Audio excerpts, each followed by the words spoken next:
Hey, and welcome to Sweet Talk. I'm your host, Andrea Brown of IamAndreaBrown.com, and I'm so excited because Queen Sugar is back. That's right. This podcast is all about the Oprah Winfrey Network hit Queen Sugar, conceptualized by the genius Queen Ava DuVernay. And I'm excited because today we're going to be talking about the season 4 premiere of everybody's favorite show, Queen Sugar.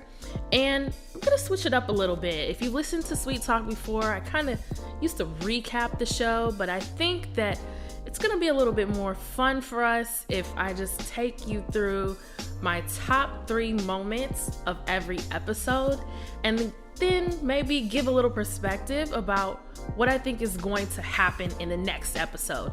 And in this instance, we're going to talk about what's going to happen throughout the season. So let's jump right in. My number 3 moment from the season premiere, season 4, Queen Sugar. It's really like a series of moments, but I'd label it progress.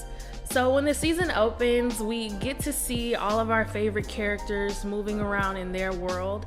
We've got Charlie, who really has been very extra throughout the entire series. She's just very high-strung. But when we see her for the first time, she's getting a massage and she's with her little boo, her little bae, Romero, which is really exciting. They took a vacation. That's awesome, right?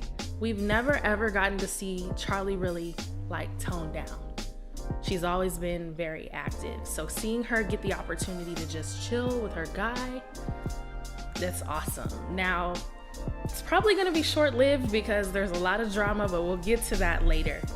But then even with Ralph Angel, so Ralph Angel finds out that he's off of parole and he's excited. That's progress we've been waiting for since the series began. Ralph Angel's been fighting his legal woes and things have really been challenging for him, but he's worked really hard, he's persevered, and now he's free. He's off the papers. That's all we could have ever asked for Ralph Angel, for him to really be thriving in what he's doing with the land, but also getting that monkey off of his back. I mean, what more could we really ask for, right? And then, which leads me into my number 2 big moment, Aunt Vi has opened Vi's Prized Pie and Diner.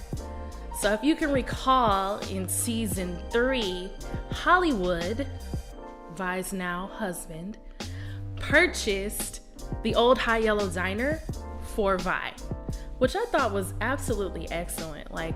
Vi spent the majority of the time that she's been an adult working in that diner, and now she's the owner, all because she was able to relinquish a little bit of control and allow her husband to love her the way he really felt that he could love her. Awesome, right? So the diner is opening. They have a good old second line in true New Orleans fashion, and everybody comes out to support. And it was just a really beautiful moment to see Vi really get the opportunity to thrive. And for once, I really, really feel like she's super, super happy. Now, a couple of other things happened at this Vi's Prized Pies opening. Hollywood talked all this big talk about a cousin Junior that was gonna come and sing for them, right? Vi wasn't really feeling it, which I totally understand, because how many of us have somebody say, oh, my cousin's gonna come sing, and you're like, bro, I really don't know. I don't really trust it. But it turns out that singer happens to be portrayed by Tevin Campbell, which, if you don't remember, or maybe you don't know, but Tevin Campbell tweeted Ava DuVernay a few months ago, maybe almost a year ago, and asked if he could be on Queen Sugar. Boom, it was done. That's awesome, right? So Tevin Campbell guest starred as Cousin Junior, and he sang a song at Vi's opening. That was awesome, right? Maybe not so awesome was the fact that Darla showed up Now, Darla still really has a little bit of tension with Aunt Vi. You know, she's working towards it. She showed up with a gift when she came to pick up Blue, but it was still kind of a little bit tense. And then we find out that she's going on a date, and Ralph Angel really wasn't really feeling that, but I think he'll be okay. I think that it's going to be interesting to see how their relationship grows over the course of the season, because they're not in relationship together, but they are doing pretty well co-parenting Blue. And we'll see if their new relationships get in the way of that. I'm hoping the answer is no. But then also, at the grand opening of Vi's Prized Pies, Charlie meets up with a city councilwoman, and she finds out that the Landrys have been bankrolling this city council person's re-election campaign, which leads her to start spinning her wheels. And in the previews for the next episode, or really for the previews for the season, we see that Charlie may just take some things into her own hands. You know, like I said earlier, she can never sit still for too long. So we'll wait and see what happens with that. But the elephant in the room is Nova's book, Blessings and Blood. Wow. I don't even know where to begin with this. So we all know, if you watch the show, that Nova is a writer. And she's had her struggles with really sharing her work or getting accolades for her work. I'll say that, right?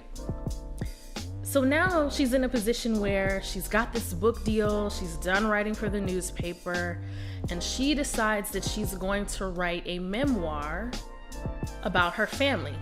Seems well and good, right?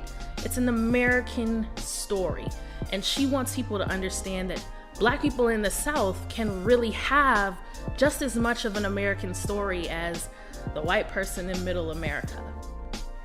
But she went about it the absolute wrong way. She decided that she wanted to tell family secrets. Now, I can understand where she was going in her mind with it, but it just wasn't executed properly. As a person of faith, I understand how important it is to release secrets, because we know that anything that's done in the dark will eventually come into the light, and anything that you're hiding really can hamper your growth.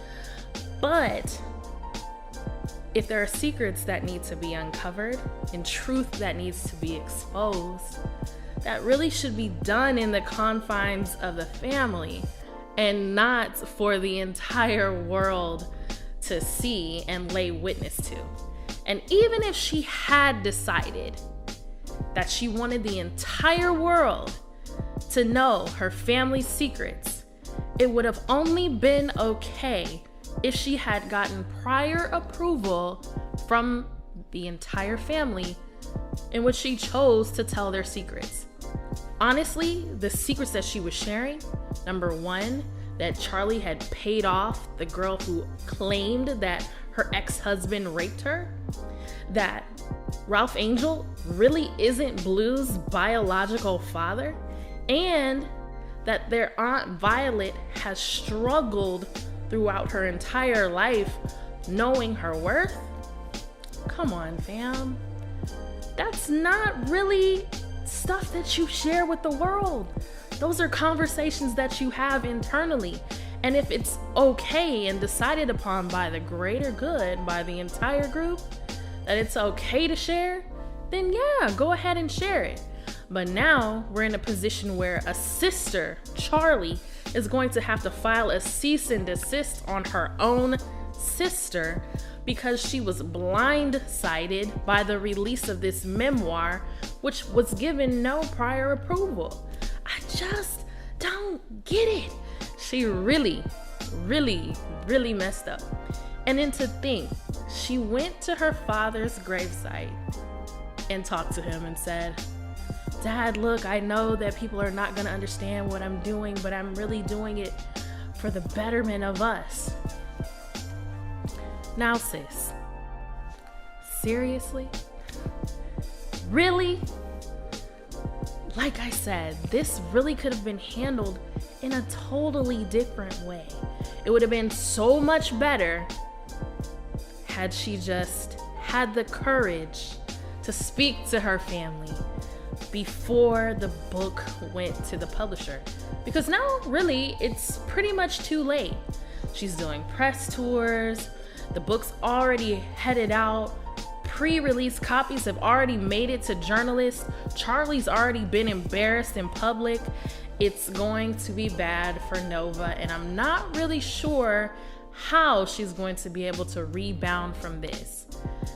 And honestly, that leads me to the end. I mean, looking forward to the rest of season 4, I believe Blessings and Blood is going to be the stream that ties us together throughout the entire season. Things are going to be laid bare that I don't think have been laid bare before. And whether that's going to be good or bad, who knows? I think in the beginning it's going to be very bad. There's going to be hell to pay for the decision that Nova has made. And to think that Micah is not even back from his trip yet. We haven't even seen what changes he's been through. And I know that it's going to affect him in a way that we don't even know, because Micah's growing as a person too. So I don't know. What do you guys think is going to happen in the rest of season 4 on Queen Sugar? Wow, there's just so many storylines that we can explore, but I want to hear from you. Let me know in the comments what you think is going to happen. Now, for those of you that are watching on YouTube or Facebook or Instagram, please subscribe, rate, comment, do whatever you do. And those of you listening on iTunes or SoundCloud or Google Play, you can do the same. I would really, really appreciate your support. And I will be back every single Thursday to give you my top 3 moments from the previous night's episode of Queen Sugar. And I'm super, super excited that you tuned in and joined me for Sweet Talk. See you soon.